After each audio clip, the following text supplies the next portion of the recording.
Hello and welcome back दोस्तों to my channel dark energy. आज हम बात करने वाले हैं हाल ही में नेटफ्लिक्स पे आई सीरीज़ के बारे में जिसका नाम है बेताल, जिसके डायरेक्टर और राइटर हैं पैट्रिक ग्राहम और निखिल महाजन और इसके प्रोड्यूसर हैं SRK। जी हाँ, SRK, ये वाले नहीं, ये वाले। ये सीरीज़ 24 में 2020 यानी कि जिसको rediff.com पे 3 आउट ऑफ 5 रेटिंग्स मिले हैं और वहीं IMDb ने इसे 5.7 आउट ऑफ 10 रेटिंग्स दिए हैं, यानी कि इसको मिले जिले रिव्यूज़ आ रहे हैं। ऑल ओवर ऑडियंस रिव्यू देखा जाए तो इसको 3.5 रिव्यूज़ मिले हैं। ये कहानी एक हॉरर और ज़ॉम्बी बेस्ड सीरीज़ पे है।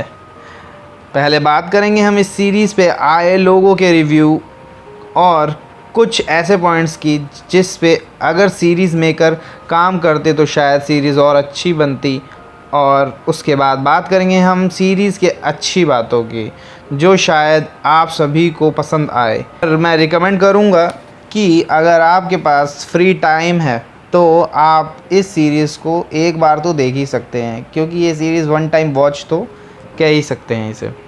फिर हम बात करेंगे सीरीज़ के स्पेशल टॉपिक चुतियाप्पा टॉपिक पे। सबसे पहले हम बात करते हैं रिव्यू की। इस पे लोगों के मिले जुले रिव्यू हैं।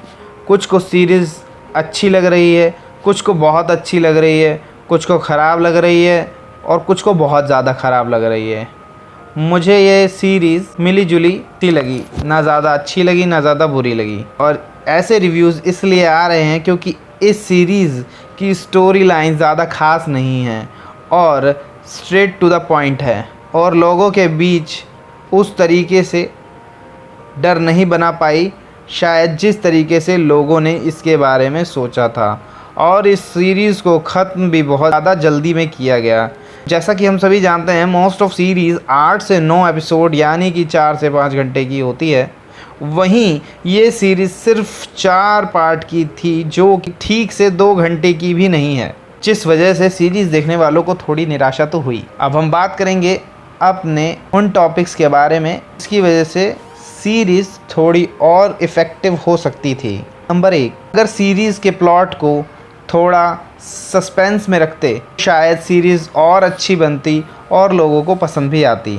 नंबर 2, इस स्टोरी में साफ तौर पे स्टोरी राइटिंग बहुत कमज़ोर लगी, जिस वजह से ये लोगों में हॉरर का माहौल क्रिएट नहीं कर पाई।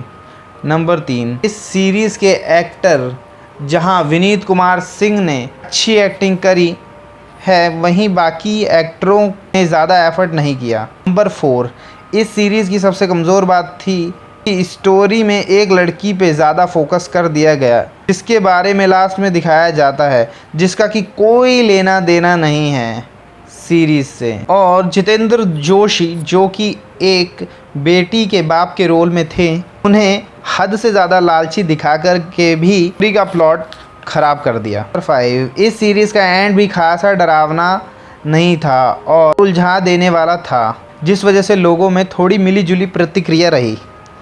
अब हम बात करेंगे उन पॉइंट्स की जो कि इस सीरीज़ में अच्छी थी। नंबर 1, विनीत कुमार सिंह जो कि विक्रम सिरोही के रोल में है और इन्हीं की एक्टिंग ने सीरीज़ में थोड़ी जान डाली। नंबर 2, सीरीज़ में ज़ॉम्बी का मेकअप और डरावना लुक थोड़ा सा प्लस पॉइंट है सीरीज़ का।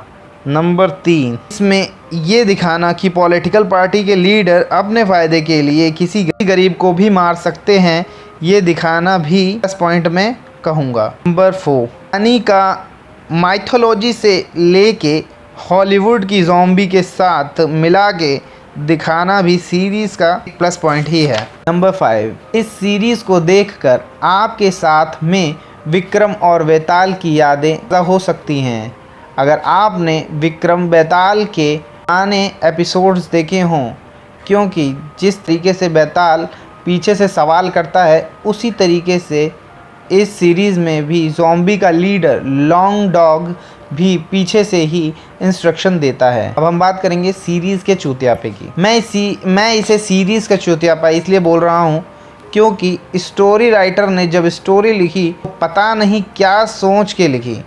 एक तरफ वो आत्मा बना रहा है दूसरी तरफ ज़ॉम्बी जो कि सालों से गुफा में पड़ रही थी। चलो मैं मान लेता हूँ कि ज़ॉम्बी हैं। दूसरी तरफ ज़ॉम्बी जो कि सालों से गुफा में थी और सड़ी नहीं।